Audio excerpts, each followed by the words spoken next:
Hi friends, welcome back to my channel. இன்றைக்கி நம்ம இந்த வீடியோவில் நம்ம டே டு டே லைஃப்பில் பேசக்கூடிய தமிழ் வார்த்தைகளுக்கு இணையான ஆங்கில வார்த்தைகள் என்னென்ன, அதை எப்படியெல்லாம் சொல்லலாம் அப்படிங்கிறதான் பார்க்க போகிறோம்.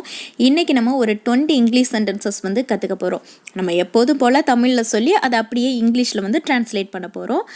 இந்த வீடியோ நீங்கள் இப்போ தான் ஃபஸ்ட் டைம் பார்க்குறீங்க அப்படின்னா நம்ம சேனலை சப்ஸ்கிரைப் பண்ணிவிட்டு பக்கத்தில் இருக்க பெல் ஐக்கானை கிளிக் பண்ணிக்கோங்க. இப்போ வாங்க வீடியோக்குள்ளே போகலாம்.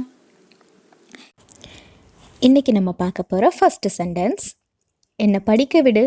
நம்ம சொல்லுவோம் இல்லையா, நம்ம படிச்சுட்ருக்கிறப்ப யாராவது நம்மளை டிஸ்டர்ப் பண்ணாங்க அப்படின்னா, என்னை படிக்க விடு, என்னை டிஸ்டர்ப் பண்ணாத, அந்த மாதிரி சொல்லுவோம்ல. என்னை படிக்க விடு, இந்த வார்த்தை எப்படி இங்கிலீஷில் சொல்லலாம்? Let me study. என்னை படிக்க விடு, let me study. Next one, என்னை போக விடு. என்னை போக விடு. இப்போ இந்த வார்த்தையை எப்படி இங்கிலீஷில் சொல்லலாம்? Let me go. Let me go அப்படின்னா என்னை போக விடு அப்படின்னு அர்த்தம். அடுத்த வார்த்தை, ஏதோ நடக்க போகுது. நம்ம சம்டைம்ஸ் சொல்லுவோம் இல்லையா, நம்ம மைண்ட் ஏதாவது ஒரு மாதிரி இருக்கும், படபடன்னு அடிச்சுக்கும். அப்போ ஏதாவது நம்மக்கிட்ட யாராவது கேட்டாங்கன்னா என்னாச்சு, ஏன் இப்படி இருக்குது அப்படின்னா, ஏதோ நடக்க போகுது அந்த மாதிரி நம்ம சொல்லுவோம் இல்லையா, எனக்கு ஒரு மாதிரி இருக்குது, ஏதோ நடக்க போகுது அந்த மாதிரியெல்லாம் சொல்லுவோம்ல. இந்த வார்த்தை எப்படி இங்கிலீஷில் சொல்லலாம்? ஏதோ நடக்க போகுது. இந்த வார்த்தையை இங்கிலீஷில் something is going to happen. Something is going to happen அப்படின்னு சொல்லணும். அடுத்த வார்த்தை, அவன் நாளை வரமாட்டான். நம்ம சொல்லுவோம்ல, அவன் நாளைக்கு ஸ்கூலுக்கு வரமாட்டான், அவன் நாளைக்கு ஆஃபீஸ்க்கு வரமாட்டான், இல்லைன்னா நம்ம எங்கேயாவது வெளியில் போகும்போது சொல்லுவோம், அவுட்டிங் ஏதாவது பிளான் பண்ணியிருந்தா அவன் நாளைக்கு வரமாட்டான், அந்த மாதிரியெல்லாம் சொல்லுவோம் இல்லையா. இந்த வார்த்தை எப்படி இங்கிலீஷில் சொல்லலாம்? He will not come tomorrow. He will not come tomorrow அப்படின்னா அவன் நாளைக்கு வரமாட்டான் அப்படின்னு அர்த்தம். அடுத்த வார்த்தை, இதையே வந்து அவர்கள் நாளை வரமாட்டார்கள் அப்படின்னு சொல்லுவோம் இல்லையா. இப்போ நிறைய பேர் இருக்காங்கன்னு வச்சுக்கோங்களேன், அவங்களாம் நாளைக்கு வரமாட்டாங்க அந்த மாதிரி நம்ம சொல்லுவோம்ல. இதை எப்படி இங்கிலீஷில் சொல்லலாம்? They will not come tomorrow. They will not come tomorrow அப்படின்னா அவங்க நாளைக்கு வரமாட்டாங்க, அவர்கள் நாளை வரமாட்டார்கள் அப்படின்னு அர்த்தம். அடுத்த வார்த்தை, உன் நகங்களை கடிக்காத. நம்ம பசங்க கிட்ட சொல்லுவோம்ல, நகத்தெல்லாம் கடிக்காத அப்படின்னு சொல்லுவோம்ல, நகங்களை கடிக்காதே. இதை எப்படி இங்கிலீஷில் சொல்லலாம்? Don't bite your Niles. Byte அப்படின்னா கடிக்கிறது, கடிக்கக்கூடாதுன்னு நம்ம நெகட்டிவாக சொல்லும்போது டோன்ட் பைட் அப்படின்னு சொல்லணும். யுவர் நைல்ஸ் அப்படின்னா உன்னோட நகங்களை. அப்போ உன்னோட நகங்களை கடிக்காத அப்படிங்கிறத டோன்ட் பைட் யுவர் நைல்ஸ் அப்படின்னு சொல்லணும். அடுத்த வார்த்தை, எங்கேருந்து இது கிடச்சிது? நம்ம கேட்போம்ல, ஏதாவது ஒரு திங்ஸ் நம்ம ரொம்ப நாளாக தேடிட்டு இருந்திருப்போம், நமக்கு அது கண்ணிலே கிடைக்காது, எங்கேயுமே நமக்கு அது கிடச்சிருக்காது. அதே திங்ஸை வந்து வேறு யாராவது வாங்கிட்டு வந்திருந்தாங்க, அதே பொருளை வந்து யாராவது வாங்கிட்டு வந்திருந்தாங்கன்னா நம்ம சொல்லலாம், இதைத்தான் நான் ரொம்ப நாளாக தேடி இருந்தேன், இது உனக்கு எங்கேருந்து கிடச்சிது, அந்த மாதிரி நம்ம கேட்போம்ல. எங்கேருந்து இது கிடைத்தது, இதை வந்து எப்படி இங்கிலீஷில் சொல்லலாம்? Where did you get it.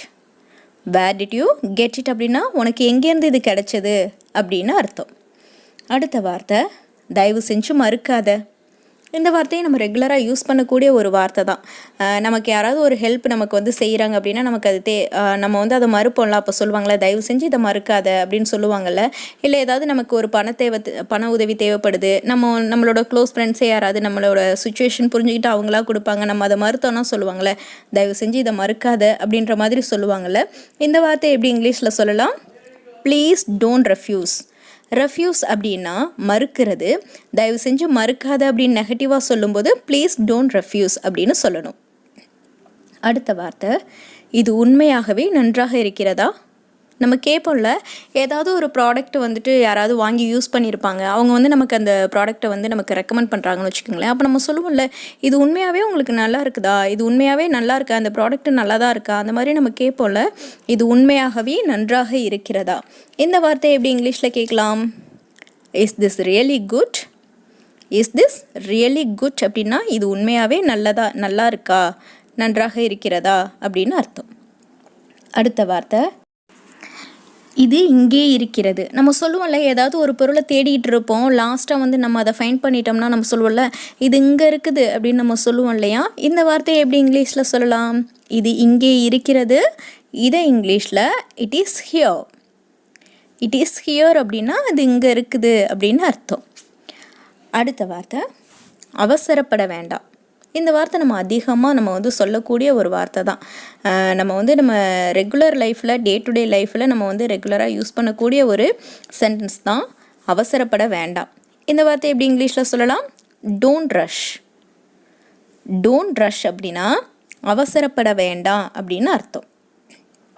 Next one, இங்கே குளிர்ச்சியாக இருக்கிறது. நம்ம சம்டைம்ஸ் சொல்லுவோம் இல்லையா, இங்கே ரொம்ப கூலிங்காக இருக்குது அப்படின்ற மாதிரி சொல்லுவோம்ல, இங்கே ரொம்ப குளிருது, இங்கே ரொம்ப குளிர்ச்சியாக இருக்குது, அந்த மாதிரியெல்லாம் சொல்லுவோம்ல. இதை எப்படி இங்கிலீஷில் சொல்லலாம்? It's cold here. It's cold here அப்படின்னா இங்கே குளிர்ச்சியாக இருக்கிறது அப்படின்னு அர்த்தம். நெக்ஸ்ட் ஒன், என்னை இதை செய்ய அனுமதிக்கவும்.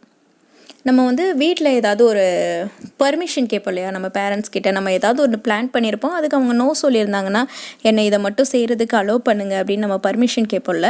என்னை இதை செய்ய அனுமதிங்க, என்னை இதை செய்கிறதுக்கு அலோவ் பண்ணுங்க, அந்த மாதிரியெல்லாம் நம்ம கேட்போம்ல. இதை வந்து எப்படி இங்கிலீஷில் கேட்கலாம்? Allow me to do this. Allow me to do this அப்படின்னா என்னை இதை செய்ய அனுமதிங்க, அனுமதிக்கவும் அப்படின்னு அர்த்தம். நெக்ஸ்ட் ஒன், அவள் இப்போ எப்படி இருக்கா?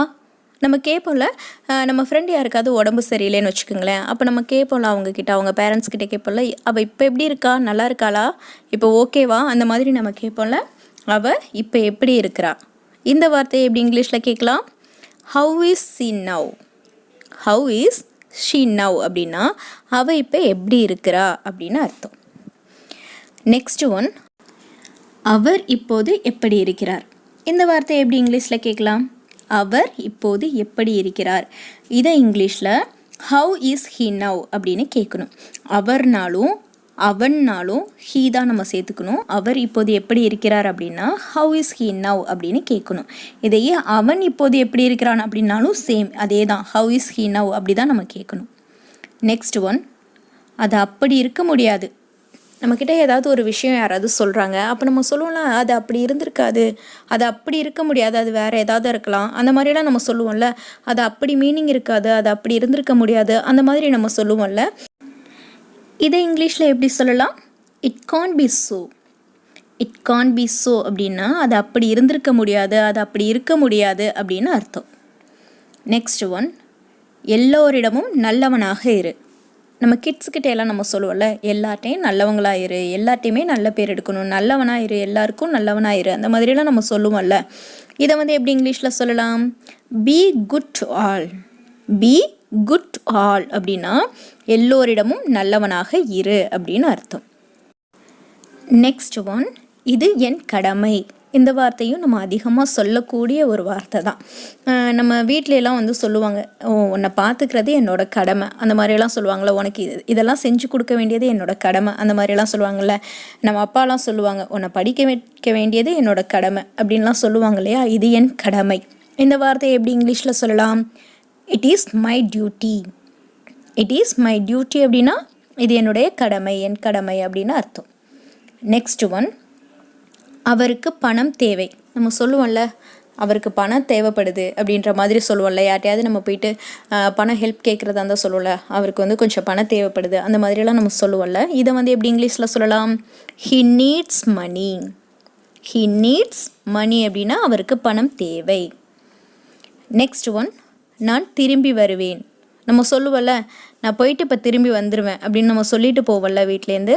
இப்போ எங்கேயாவது வெளில போகிறோன்னா, நான் போயிட்டு இப்போ திரும்பி வந்துடுவேன், நான் திரும்பி வருவேன், இல்லைனா நான் திரும்பி நாளைக்கு வருவேன், அந்த மாதிரிலாம் சொல்லுவோம்ல. நான் திரும்பி வருவேன். இந்த வார்த்தையை இங்கிலீஷில் I will come back. I will come back அப்படின்னா நான் திரும்ப வருவேன் அப்படின்னு அர்த்தம். ஓகே ஃப்ரெண்ட்ஸ், இன்றைக்கான 20 சென்டென்சஸ் என்னென்ன அப்படிங்கிறத பார்த்தாச்சு. அந்த வார்த்தைகளை வந்து எப்படி இங்கிலீஷில் சொல்கிறதோ அப்படிங்கிறதையும் பார்த்தாச்சு. இந்த 20 சென்டென்சஸை நீங்கள் அப்படியே வந்து உங்களோட டே டு டே லைஃப்பில் கண்டிப்பாக ப்ராக்டிஸ் பண்ணி பாருங்கள். உங்களாலையும் கண்டிப்பாக இங்கிலீஷ் வந்து ஃப்ளூயண்ட்டாக பேச முடியும். இப்போ நம்மளோட ஹோம்ஒர்க்குக்கான டைம். இங்கே வந்து நான் ஒரு 5 தமிழ் சென்டென்சஸ் கொடுப்பேன். அதை அப்படியே நீங்கள் இங்கிலீஷில் கன்வெர்ட் பண்ணி கமெண்ட் பாக்ஸில் பிங்க் பண்ணுங்கள். ஃபர்ஸ்ட் ஒன், அவளுக்கு பணம் தேவை. செகண்ட் ஒன், அது அப்படி இருந்திருக்க முடியாது. தேர்ட் ஒன், அவன் இப்போ எப்படி இருக்கான். ஃபோர்த் ஒன், இங்கே சூடாக இருக்கிறது. ஃபிஃப்த் ஒன், அவசரப்பட வேண்டாம்.